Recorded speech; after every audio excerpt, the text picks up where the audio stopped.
Wow movies Tamil சேனல்ல இருந்து நான் அபிராமி ஆனந்தன். இன்னைக்கு நான் சூப்பரான 5 த்ரில்லர் படங்களை கொண்டு வந்திருக்கேன். இப்போ நான் சொல்ல போற படங்கள்ல 2 படங்கள் தமிழ் டப்பிங்ல இல்ல, ஆனா அதுல ஒரு படம் தமிழ் சப்டைட்டில்ஸோடய அவைலபிளா இருக்கு.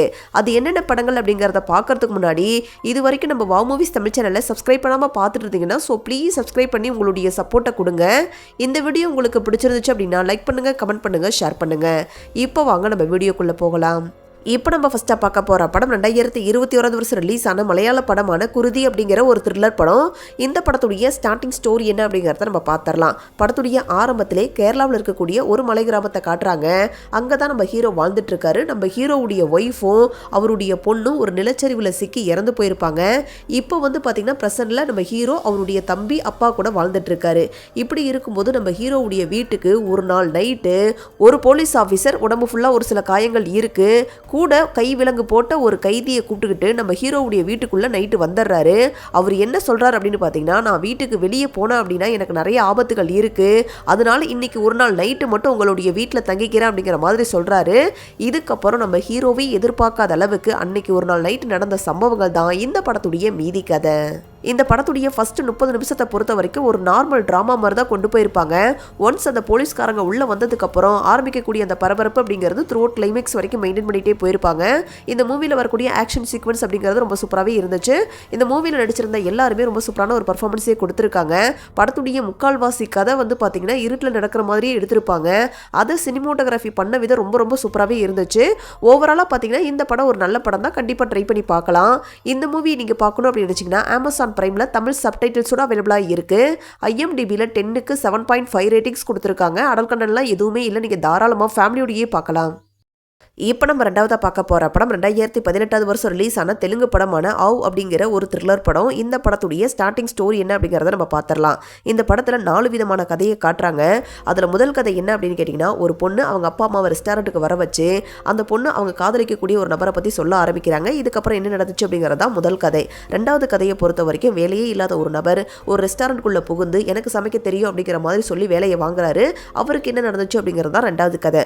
மூணாவது கதையை பொறுத்த வரைக்கும் ஒரு வாட்ச்மேனை காட்டுறாங்க. அவருக்கு சயின்டிஸ்ட் ஆகணும் அப்படிங்கிற ஒரு ஆசை. அவரை பொறுத்த வரைக்கும் ஒரு டைம் டிராவல் மிஷினை கண்டுபிடிச்சு பாஸ்ட்டுக்கு போய் அவங்க அப்பா அம்மாவை மீட் பண்ணணும் அப்படிங்கிறது தான் அவருடைய ஆசை. அதுக்கப்புறம் என்ன நடந்துச்சு அப்படிங்கிறது தான் மூணாவது கதை. நாலாவது கதையை பொறுத்த வரைக்கும் ஹோட்டல் கல்லாப்பட்டியில் ஒரு 9 வயசு 10 வயசு இருக்கக்கூடிய ஒரு பொண்ணை காட்டுறாங்க. அங்கே கஸ்டமராக வரக்கூடிய ஒரு மியூசிஷியனுக்கும் அந்த பொண்ணுக்கும் நடுவில் நடக்கக்கூடிய வாக்குவாதம் தான் இந்த நாலாவது கதை.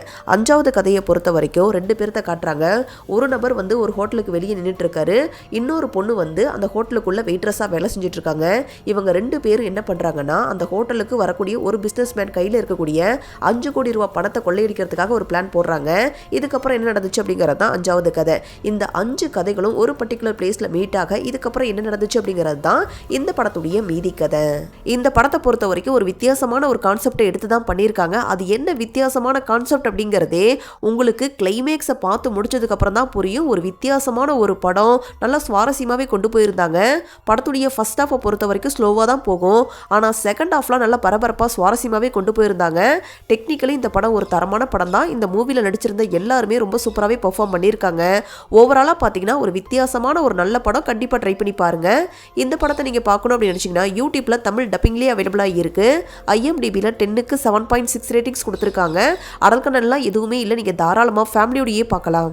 இப்போ நம்ம மூணாவதாக பார்க்க போகிற படம் 2024 வருஷம் ரிலீஸ் ஆன ஸ்மைல் 2 அப்படிங்கிற ஒரு சூப்பரான ஒரு த்ரில்லர் படம். இந்த படத்துடைய கதை என்ன அப்படிங்கிறத நம்ம பார்க்கறதுக்கு முன்னாடி இந்த படத்துடைய முந்தைய பார்ட்டான 2022 வருஷம் வந்த ஸ்மைல் அப்படிங்கிற படத்துடைய கதை என்ன அப்படிங்கிறத நம்ம லைட்டாக பார்த்துடலாம். அந்த படத்தில் நம்ம ஹீரோயின் ஒரு டாக்டராக இருப்பாங்க.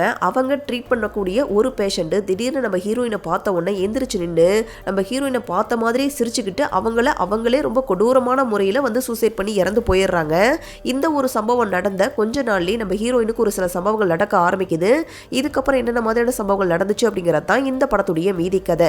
இந்த படத்துடைய கான்செப்டா இருக்கட்டும், இல்லை பார்ட் 2 அதாவது ஸ்மைல் 2 படத்துடைய கான்செப்டா இருக்கட்டும், கிட்டத்தட்ட ஒரே மாதிரியான கான்செப்ட் தான், ஒரே மாதிரியான கதைக்களம் தான். இந்த பார்ட் 2 பார்க்கணும் அப்படின்னா பார்ட் 1 பார்க்கணுமா அப்படின்னு கேட்டிங்கன்னா அதெல்லாம் தேவையே இல்லை, நீங்கள் தனியாகவே பார்க்கலாம்.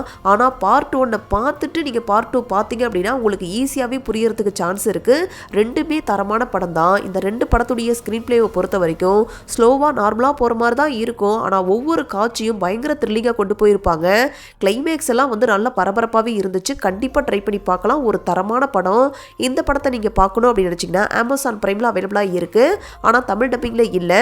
IMDbல 10க்கு 6.7 ரேட்டிங்ஸ் கொடுத்துருக்காங்க.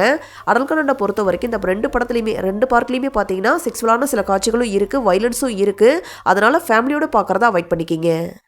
இப்போ நம்ம 4வதா பார்க்க போகிற படம் 2021 வருஷம் ரிலீஸ் ஆன மலையாள படமான சுருளி அப்படிங்கிற ஒரு மிஸ்ட்ரி த்ரில்லர் படம்.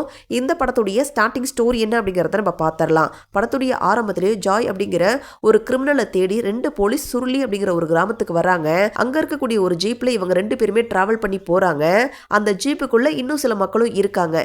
இந்த மக்களை பொறுத்த வரைக்கும் ஒரு பர்டிகுலர் பிளேஸை தாண்டுற வரைக்குமே ரொம்ப அமைதியாக தான் இருக்காங்க.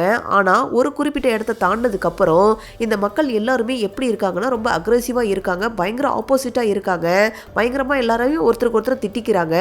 இந்த விஷயத்தை பார்த்து இந்த 2 போலீஸுக்கும் சுத்தமாக என்ன நடக்குது அப்படிங்கிறதே புரியல. இதுக்கப்புறம் அந்த 2 போலீஸுக்கும் என்னென்ன மாதிரியான சம்பவங்கள் நடந்துச்சு, அந்த காட்டுக்குள்ளே இருக்கக்கூடிய மர்மம் என்ன அப்படிங்கிறத இவங்க கண்டுபிடிச்சாங்களா இல்லையா அப்படிங்கிறது தான் இந்த படத்துடைய மீதி கதை. இந்த படத்துடைய கதையே ரொம்ப வித்தியாசமான ஒரு கதை தான். அதை ஸ்க்ரீன் பிளே பண்ண விதம் ரொம்ப டிஃப்ரெண்டாகவே இருந்துச்சு. அதாவது நார்மல் படம் பார்க்குற ஆடியன்ஸால் இதை புரிஞ்சுக்கிறது அப்படிங்கிறது ரொம்ப கஷ்டம் அப்படிங்கிற அளவுக்கு வித்தியாசமாகவே ஸ்க்ரீன் பிளே பண்ணியிருக்காங்க. டெக்னிக்கலி இந்த படம் வந்து ஒரு தரமான படம். சினிமோட்டோகிராஃபி, பேக்ரவுண்ட் மியூசிக் எல்லாமே ரொம்ப சூப்பராகவே இருந்துச்சு. இந்த மூவியில் நடிச்சிருந்த எல்லாருமே ரொம்ப சூப்பராகவே பெர்ஃபார்ம் பண்ணியிருக்காங்க. ஓவராலாக இந்த படம் எப்படி இருக்குது அப்படின்னு கேட்டிங்கன்னா, இந்த படத்தை பார்க்குற ஆடியன்ஸோடைய புரிதலை பொறுத்து தான் இந்த படம் எப்படி அப்படின்னு சொல்ல முடியும். மேபி ஒரு சில பேருக்கு இந்த படம் வந்து செம்ம படம் அப்படிங்கிற ஒரு ஃபீலிங் கொடுக்கலாம். ஒரு சில பேருக்கு என்னதான் சொல்ல வராங்க ஒன்றுமே புரியலையே அப்படிங்கிற மாதிரியான ஒரு ஃபீலிங் கொடுக்கலாம். ஸோ ஆடியன்ஸை பொறுத்து கருத்து வேறுபடலாம். ஸோ ட்ரை பண்ணி பாருங்கள். ஒரு வித்தியாசமான ஒரு படம் தான். இந்த படத்தை நீங்கள் பார்க்கணும் அப்படின்னு நினச்சிங்கன்னா சோனி லைவ்ல தமிழ் டப்பிங்லேயே அவைலபிளாக இருக்குது. IMDbல 10க்கு 7 ரேட்டிங்ஸ் கொடுத்துருக்காங்க. அடல் கண்டனை பொறுத்த வரைக்கும் இந்த படத்தில் ஒரு சில அடல் கண்டென்ட் இருக்குது. ஸோ அதனால் ஃபேமிலியோடு பார்க்குறதா அவாய்ட் பண்ணிக்கிங்க. இப்போ நம்ம லாஸ்ட்டாக பார்க்க போகிற படம் 2016 வருஷம் ரிலீஸ் ஆன ஹாலிவுட் படமான ஃப்ரெண்ட் ரெக்வெஸ்ட் அப்படிங்கிற ஹாரர் கலந்த ஒரு த்ரில்லர் படம். இந்த படத்துடைய ஸ்டார்டிங் ஸ்டோரி என்ன அப்படிங்கிறத நம்ம பார்த்துடலாம். படத்துடைய ஆரம்பத்திலேயே நம்ம ஹீரோயினை காட்டுறாங்க. நம்ம ஹீரோயின் ஒரு காலேஜ் ஸ்டூடெண்ட்டாக இருக்காங்க. எக்கச்சக்கமான ஃப்ரெண்ட்ஸும் அவங்களுக்கு இருக்காங்க. ஒரு நாள் நம்ம ஹீரோயின் அவங்களுடைய காலேஜ் கேன்டீனில் உட்காந்து ஃப்ரெண்ட்ஸு கூட சாப்பிட்டுட்டு இருக்காங்க. ஆனால் அதே பிளேஸில் இன்னொரு பொண்ணு தனியாக உட்காந்து சாப்பிட்டுட்டு இருக்காங்க. அவங்களுக்கு ஃப்ரெண்ட்ஸுன்னு யாருமே இல்லை. ஒரு நாள் நம்ம ஹீரோயின் வீட்டுக்கு போனதுக்கப்புறம் அவங்க ஃபேஸ்புக் பேஜை யூஸ் பண்ணிட்டு இருக்காங்க. அந்த டைம் ஒரு ஃப்ரெண்ட் ரெக்வெஸ்ட் வருது. அது யாருக்கிட்ட இருந்து அப்படின்னு கேட்டிங்கன்னா, இப்போ நான் கொஞ்ச நேரத்துக்கு முன்னாடி சொன்னேன் இல்லையா, ஒரு பொண்ணு யாருமே இல்லாமல் தனியாக உட்காந்து சாப்பிட்டுட்டு இருந்தாங்கன்னு, அந்த பொண்ணுக்கிட்ட இருந்து தான் ஒரு ரெக்வெஸ்ட் வருது. அந்த பொண்ணுடைய ஃபேஸ்புக் பேஜை ஓப்பன் பண்ணி பார்த்தா அந்த ஃபேஸ்புக் பேஜ்லேயுமே கிட்டத்தட்ட எந்த ஒரு ஃப்ரெண்ட்ஸுமே கிடையாது, 0 ஃப்ரெண்ட்ஸ் அப்படின்னு தான் காட்டுது. இதனால் நம்ம ஹீரோயின் பரிதாபப்பட்டு அந்த ஃப்ரெண்ட் ரெக்வெஸ்ட்டை ஓகே பண்ணிடுறாங்க. இதுக்கப்புறம் நம்ம ஹீரோயினே எதிர்பார்க்காத அளவுக்கு அவங்களுடைய லைஃப்பில் நடந்த சம்பவங்கள் தான் இந்த படத்துடைய மீதி கதை. இந்த படத்துடைய ஸ்க்ரீன் பிளேவை பொறுத்த வரைக்கும் நல்லா சுவாரஸ்யமாகவும் ஒரு சில காட்சிகள் நல்லா த்ரில்லிங்காகவும் கொண்டு போயிருந்தாங்க. கிளைமேக்ஸ் அவங்க கொண்டு போய் முடிச்ச விதம் அப்படிங்கிறது கொஞ்சம் வித்தியாசமாகவே இருந்துச்சு. ஸோ ஓவராலாக பார்த்தீங்கன்னா கண்டிப்பாக ஒரு ஒன் டைம் ட்ரை பண்ணி பார்க்கக்கூடிய ஒரு படம் தான். இந்த படத்தை நீங்கள் பார்க்கணும் அப்படின்னு நினச்சிங்கன்னா ஜியோ ஹாட்ஸ்டாரில் தமிழ் டப்பிங்லேயே அவைலபிளாக இருக்குது.